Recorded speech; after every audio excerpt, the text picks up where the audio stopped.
Good morning, friends. It's the next day after you saw that. I had a custom bouquet to make yesterday, and it was nice because we're finally far enough along in the season that I could harvest everything from my own house. But today is a crucial day. I have lots of other things to be doing, but this is the priority. So it's February 22nd, kind of early, but we've had weird weather. And I need to check the bees.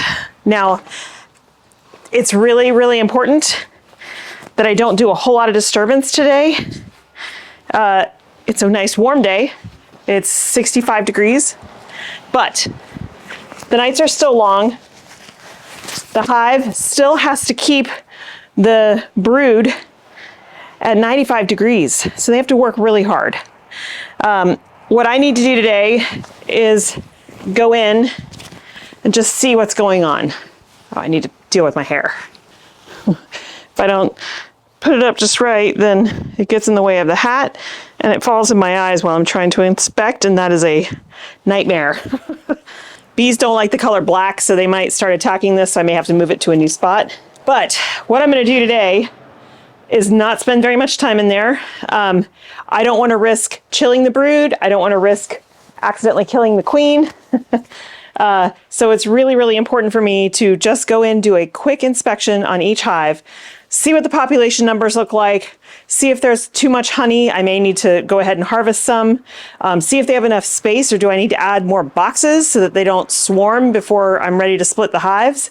It's a little too early to do that, maybe in the next 2 weeks. But basically I need to do a whole bunch of investigation, but slowly, but quickly at the same time. So moving slowly so I don't disturb them too much, but getting it done timely manner. I also need to be aware that this time of year, they're pretty aggressive because they are hungry, defending the brood, trying to keep it warm. They're just way more, and their population numbers are building, so they're getting close to that swarm season. So anything I do is going to irritate them. There's going to be a ton of propolis, which will cement the boxes and the frames together, which means I have to kind of chisel them out. Anytime you get that loud propolis crack, it seems to irritate them. So I need to, when that happens, I need to stand still for 30 seconds, let them chill out a little bit, and then I can get back into it. I still need to start my smoker. I do have frames here, which is great because I'm almost positive I'm going to have to harvest some honey. If you have too much honey in the hive going into swarm season, I mean, it's important to have some because they need to eat it still, since the pollen availability is pretty low right now. But too much can cause robbing from other hives. It can also create too much moisture and humidity inside the hive that they have to then deal with, because right now we're moving into spring where things are still wet. So I've got some extra frames, which is good. I know I need to buy more. I might have to go buy some more boxes too, but the only thing I'm going to do today is kind of establish where they're at, maybe harvest some honey frames, and that's it. I want to be as quick in there and out as possible. And then I can make a game plan from there on what to do based on what I see. So I'm not looking for the queen today. I might look at a few frames to see if there is brood. But if I see capped brood, I'm going to assume there's still a queen in there. So I'm not going to go crazy. I'm not going to pull out every single frame. I just want to get kind of an overall idea of what's going on. And then within the next 2 weeks, I'll be splitting both hives. And we'll talk about that when it comes to that. I need to review how to do that. This is only my 3rd year as a beekeeper, so I'm still an absolute beginner. I'm still learning, so I'm still going to make mistakes. And I'm okay with that as long as I don't hurt my bees in the process. All right, I'm also prepared to potentially get stung today. I mean, I'm wearing my suit, but they can get you through this occasionally. So I just need to move slowly and calm my energy, and then things should go pretty well. All right, I'll set you guys up over at the beehive. I don't know how good the video quality will be, but I don't know that I'm gonna actually use the microphone because last time I did this, a couple folks said that actually the loud, intense buzzing of the bees made them feel a little anxious. So I'm gonna just play some nice calming music over this segment, and we just won't use the microphone. I will catch you guys up with what I saw at the end of the hive dive, but you can watch the process.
Okay, that took way longer than I expected, but I only got stung once in my elbow. It's not bad, I don't even really feel it now. That took way longer than I had thought or expected, but I also only really expected to go into one hive today, and I went into both, so that was good. I saw what I wanted to see, lots of honey, bees bringing in pollen, saw pollen on their little bee baskets, brood and larva, so that means there's queens in both hives, and I did not, go very deep in either. Basically, all I did, usually in a brood nest, the brood, if you have 8 or 10 frames, depending on the size of your Langstroth hive, the middle frames, like, I don't know, 4 to 6 frames, are brood. And then the outer frames are usually honey and pollen or bee bread for the bees. So all I did was take out the outer frame on the first deep box. They usually do their brood in the deepest box, the 2 deep boxes that have the biggest frames. The smaller boxes with the shorter frames are called honey supers, and that's generally where they put their honey, but they can put it anywhere, and sometimes they'll put brood up there too. It just depends. It's kind of a pain in the butt when they do, because then you have brood that you have to get out of your honey. Anyway, so all I did was pull out that first frame, the outermost frame, and then scoot them over, and they were really, there's so much propolis, they were really packed together, so I'd be really careful pulling them apart. And then pull out one frame and see if it had brood on it. If it didn't, if it still had honey, then I went to the next frame. I only had to do that, I only had to go into the 3rd frame once. The other ones, it was a big brood's nest. So I have not seen, and I didn't investigate fully, but I didn't see any sign of queen cells being made. So that is good. If I saw queen cells, that would mean they are getting ready to swarm. What they'll do is they will create queen cells, which hang kind of on the outs, like, so if the frame is like this, flat, and all the brood is inside, right, inside all the little honeycombs, the queen cells will either be in there and much bigger or hanging from the side because they're large, because the queen is larger. So what they do is they make a whole bunch of those types of cells, and then the queen goes in and lays eggs. And then eventually, and then the workers will seal those off. And so then at some point, the queen, the current queen, will leave with half of the hive to go find a new home. And then what's left of the hive, they will tend to those queen cells. Generally, they will wait till the first one hatches out. Then they will kill the other queen cells. So they have multiple chances for queens, and they'll kill all the ones that are not first. And then that queen has to go off and mate. And then she comes back to the hive and she starts laying, and that's the process. So I did not see any queen cells. That's a good thing because that gives me time. I did see lots of drones, and you may have seen it I don't know what the camera caught because I couldn't focus on trying to get the right shot. It was so chaotic and I was trying to stay really calm. But you may have seen the like white maggot looking things. Those are actually drone brood. Those are the males. So the queen will lay drone brood, not a lot of it, and they don't go into the cells because the cells are too small for them. So generally they're laid between the frames. So like hanging in a hive, you've got the frames here and top box and the frames here, and then you've got this space in between. And that's generally where they'll hang all the drone brood. So I scraped off a lot of that just so I could get the boxes back on without crushing everything. And so they'll make more drones. That's not a problem. And it made it a little bit easier for me when I put the boxes back on not to crush a bunch of bees, because then that pheromone gets released and then it's all hell breaks loose and everybody starts stinging because they're panicked. Now I do have, let's see, 6 honey super frames full of honey in a box here, and 1 large frame full of honey. I need to double check though, because one of the things we need to do in the fall and in the spring too is treat for varroa mite, which is the mite that kills bees and can cause colony collapse. So we do this by hanging a strip. It's on plastic, but it's called Formic Pro. Formic acid is actually produced by ants, and it kills the varroa mite, but it doesn't hurt the bees. However, it smells horrible, and so you have to be really particular when you put it in the hive. You need days in between like 68 and 75 degrees, and it has to be dry for those like 5 or 10 days that it's in there. And otherwise it won't be effective. And the new strips that they have, the drop-in strips that you weave in between the frames, those don't smell nearly as bad as these like patties that you lay on top of all the frames. So that's what I used in the fall, and they were still in there. You're supposed to take them out after 10 days, but we went into bad weather and I couldn't get in there safely without hurting the bees. So you can leave them in if you have to, but with the old Formic Pro patties, they say if you have that in there, you cannot eat any of the honey. Now I need to see what it says about these strips. All the frames of honey that I got from the super did not come in contact with the strip because the strips were only in the brood boxes. But this one big frame did come in contact with the strip, so I don't know if we can even eat this honey. But that's beside the point. I can do that research later. I am not processing honey today. That is a huge project, and I need to deep clean my my honey extractor and all that kind of stuff. Plus, there are way more frames out there that I need to harvest, but I didn't have any frames to replace them with. Otherwise, I would have taken probably 15 more frames of honey. There's so much honey out there. But they have plenty to eat. I know they're not in danger of swarming right now. And that means that I have a little bit of time before I have to split them. And so that's a bit of a relief because I was feeling frantic because I don't have enough equipment right now. I need to go buy more boxes, buy more frames, and be ready when that comes. So, okay, that is such a relief. But I'm sweaty, drippy mess. So I'm gonna go change my clothes.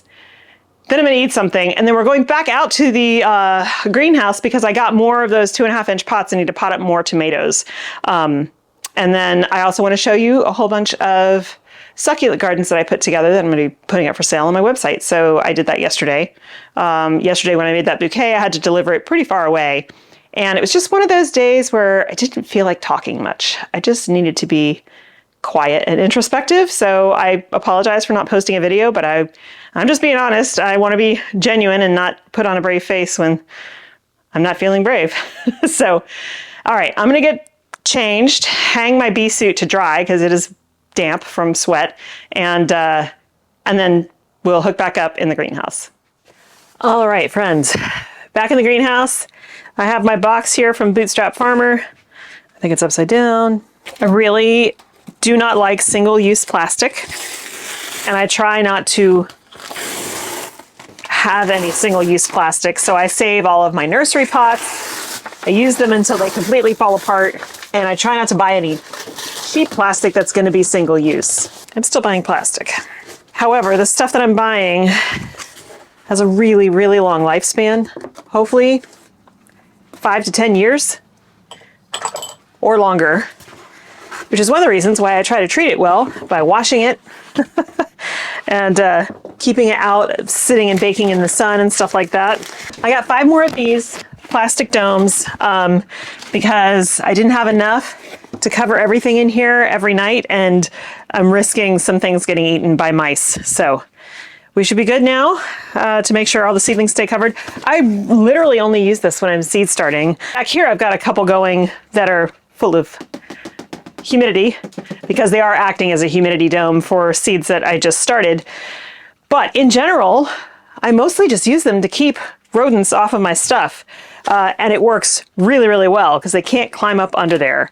So it makes a huge difference, and I'm glad I have them. And because they never sit out in the sun, I think they're going to last me quite a long time. Okay, now the other thing I got are cow pots. These are, I think they're 4-inch. So these are the things that I put everybody's seedlings in when they get their flower garden in a box or veggie garden in a box or whatever. They're great. They're made from cow manure. They are 100% compostable, and they break down pretty quickly. So the reason I use them is, number one, I don't want to send home a bunch of plastic with these folks.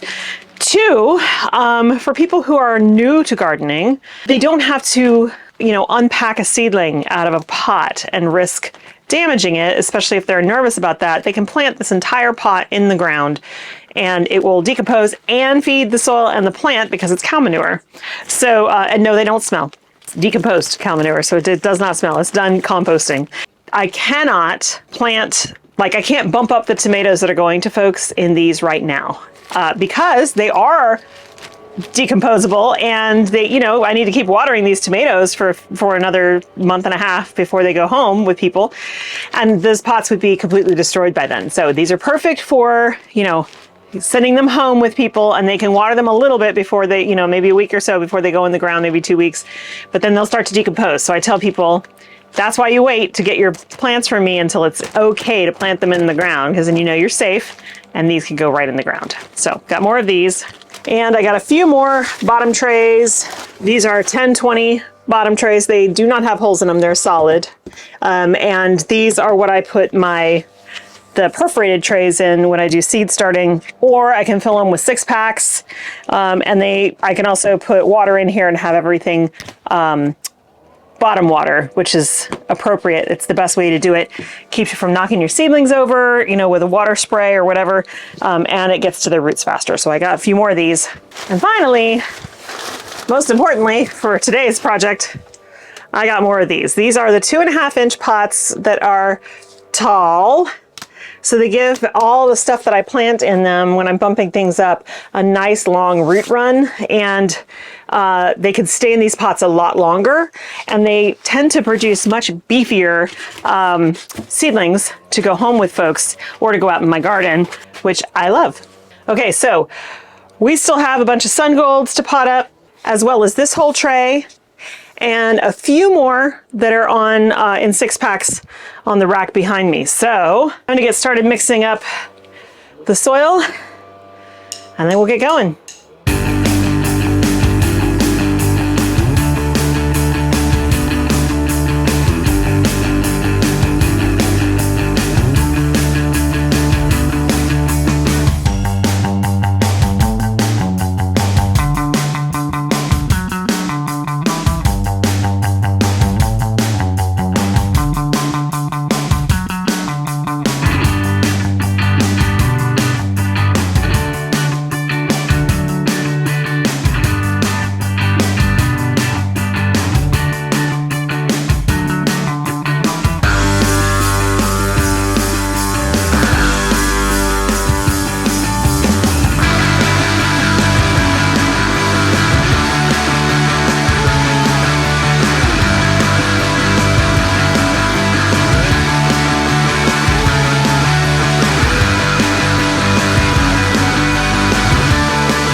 Okay, all the tomatoes are bumped up. So you can see we've got a tray here. This is pineapple, sun gold, Amish paste. And then here we've got some blush tomatoes, Berkeley tie-dye, on the rest are Brandywine.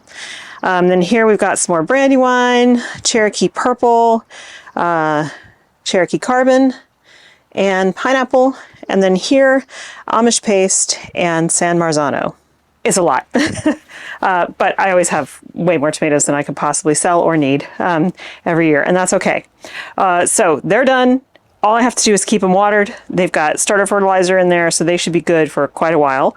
Then the peppers, they're slowly coming along. I mean, you know, they don't like cold temperatures, so even though it's warm in here, they're just going to take some time. But I do have them starting, which is good. The only ones I haven't germinated yet are, well, there's a few Sugar Rush Peach in here, are the California Wonder. So I don't know, maybe the seed's too old. I'll give it a little bit more time. Oh, the sweet chocolate pepper didn't either, but those are really old seeds, so I'm not crushed. Okay, then on the rest of these shelves, we've got seeds starting with the herbs. These are still some that are super slow. Some marigolds and black-eyed Susan vine and stuff. More seeds that we started yesterday. Sweet alyssum, that's definitely coming along, doing great. Here we've got some, these are mostly flowers, I think. Yeah, snapdragons. This is a black pearl pepper. That is a decorative and ornamental pepper. And then this is yellow baptisia. Here we've got veggies. So in the back we've got lettuce and some cabbages and stuff. And then these are all okra, which I'm thrilled about. We still have some tomatoes here, but obviously too early to pot them up. So we'll see. If they come up, they come up. If, you know, if they keep going, great. Our tray of marigolds down here, which is doing well. And then this is all flowers in here. More flowers. More flowers. And then this is peppers and arugula and Bloomsdale spinach back there. And then these are, for the most part, perennials, salvias and stuff. And then we've got edible peas and some more perennial flowers. And up here, mostly marigolds with some dahlias as well as some Johnny Jump Ups, more flowers, and the begonias. So a lot going on in here, but that's usual this time of year. I'm just honestly thrilled that, knock on wood, nothing has eaten my seedlings. So I'm very, very, very grateful. I know that it's because I'm covering them, but I'm super grateful because last year at this time, half of my stuff got completely wiped out by mice. Okay, and I mentioned that I had put together some succulent gardens. So let me show you real quick. This little guy, which I think is super, super cute, in this container here. And then back here, I finally tackled, see, I can move these peppers here. Finally tackled the prickly one. I took out the dead cactus in the front, and so there's still some cacti in the back here, but I added just a whole bunch of succulents in the front, just really packed it, and I think it looks really pretty. I'm loving it. And then the other one I did, not yesterday, but a couple days ago, which I think I made a video of, is this one. We are getting a little closer to the time when I can take all of these succulents, we've got succulents up here and here and here, out and put them on the patio. It's less about the cold because a lot of these, most of these can handle the temperatures that we're going into now, which is into the 40s at night. We occasionally will dip into like 38, but for the most part, it's going to be the 40s.